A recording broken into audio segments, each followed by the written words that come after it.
Today I'm going to do a position review of some photographs that someone has sent in. And if you'd like to have your own position review done, put a comment down below and send me an email. I'd love to hear from you. So let's get started.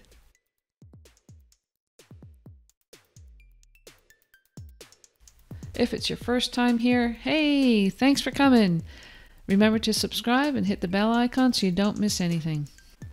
And just remember with these position reviews, it's just a really quick review. And if you want a more in-depth review, please send me an email. I'd love to talk with you about it. I'm going to do a position review on the flat, position review over fences, and then do a few comments on the horse as well. And stick around because I've got some exercises that you can use in your next riding training session to help improve your own position. I'd love to thank you all for sending in these lovely photographs. Remember, if you're sending in a photograph, to take it from the side so that we can see your side position from the side in profile, and also so we can see the horse as well. So when I looked at this photograph, I thought, really, yeah, this is really good. This rider is really in balance with the horse. Yeah, this is great. Straight line, ear, shoulder, hip, heel. I love that. Straight line, elbow, hand, horse's mouth. Excellent. Rider's looking up and looking forward. Really like that. One thing I'd like to comment on is that your foot is home in the stirrup. And that means that you have too much of your foot in the stirrup. And that is usually caused by not enough weight in your stirrup. So relax your leg, keep the weight coming down, equal pressure around your leg, right down into your stirrup. It looks like you're pinching with your knee a bit.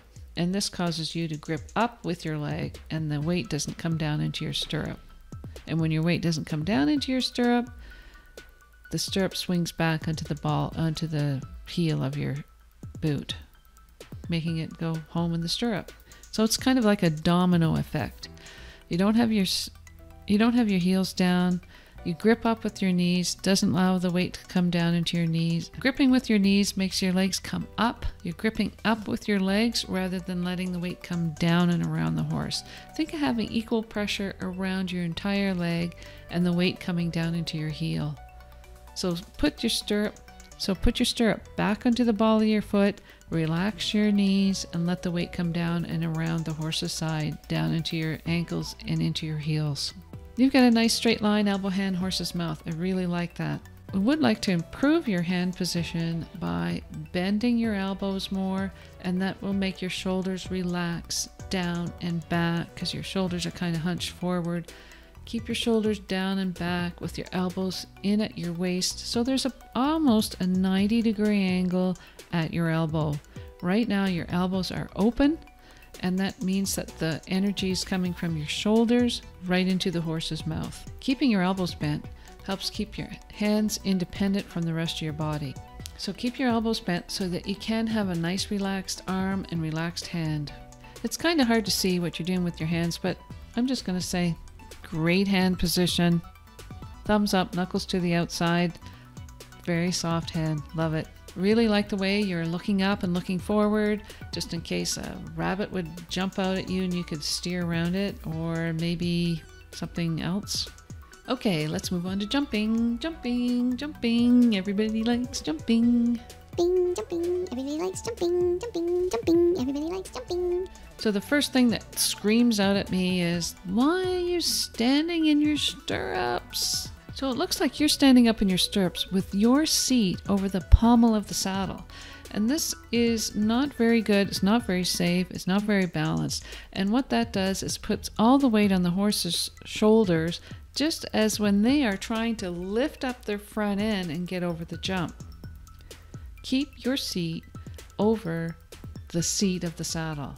So I marked a green line here where I think that you should be putting your seat. If you move your seat back towards the middle of the saddle, that'll put you in better balance with your horse and also help to bring your upper body back over top of where it should be, rather than out in front of the horse and standing on your tippy toes. Keep your seat over the middle of the saddle so that you can stay in balance with your horse.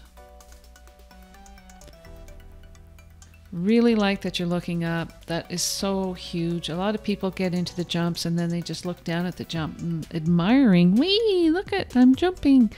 So I'm really glad that you're looking up, looking forward, maybe looking forward to the next jump, maybe looking forward to another rider in the ring, or maybe there's a cat in the way or something like that. But just keeping your eyes up is really important, looking up where you're going. Keeping your eyes up and your chin up helps to keep your back flat and straight as well.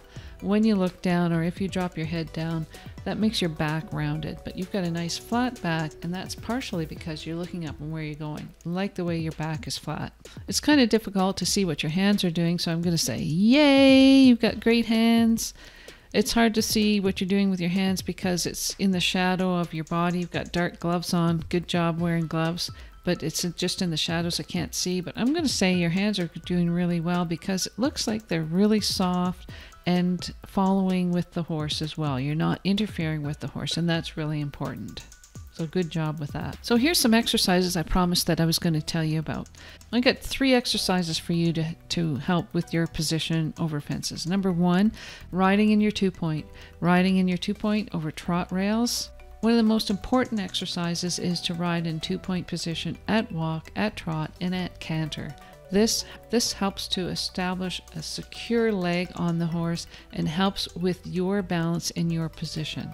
Then you can advance to doing this exercise, 2-point position over trot rails. That's another really good exercise. Second exercise, number 2, is to do 2-point over your trot rails, but put reins in one hand and take your other hand with the palm of your hand and place it on your lower back. This is a really good exercise on many levels. Putting your hand back there helps to open up your chest. Putting your hand back behind your back helps you to keep the weight down into your heels.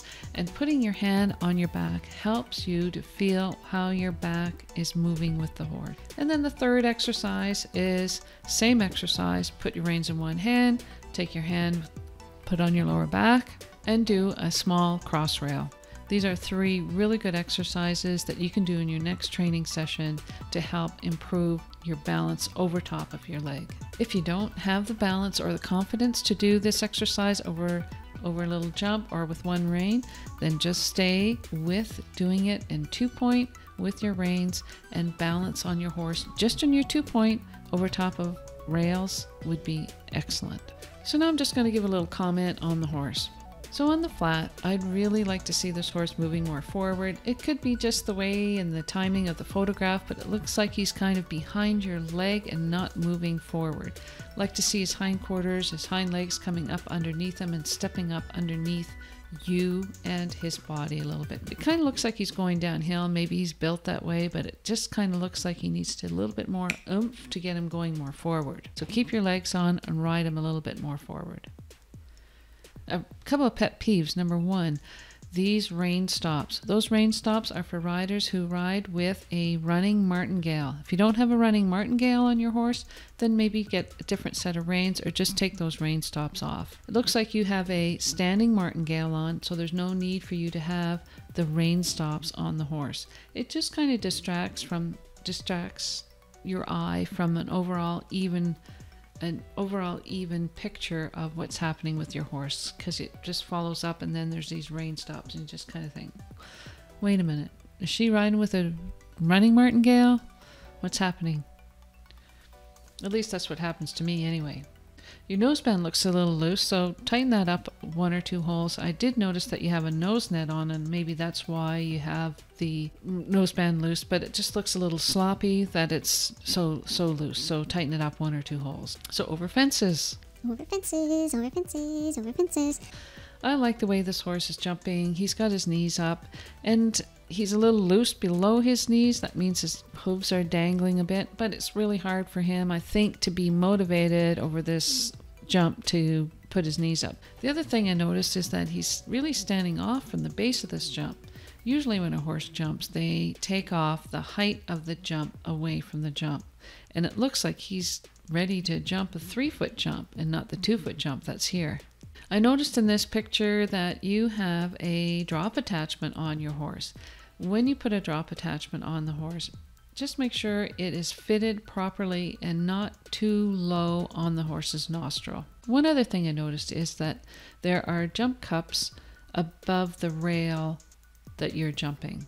When you're jumping, remove the jump cups that aren't in use. It's just a safety thing. So my name is Laura. Thanks for watching. If you want to have your own position review, then send me an email. If you'd like to have your own position review, put it in the comments below and send me an email. Love to hear from you. Thanks now. Bye.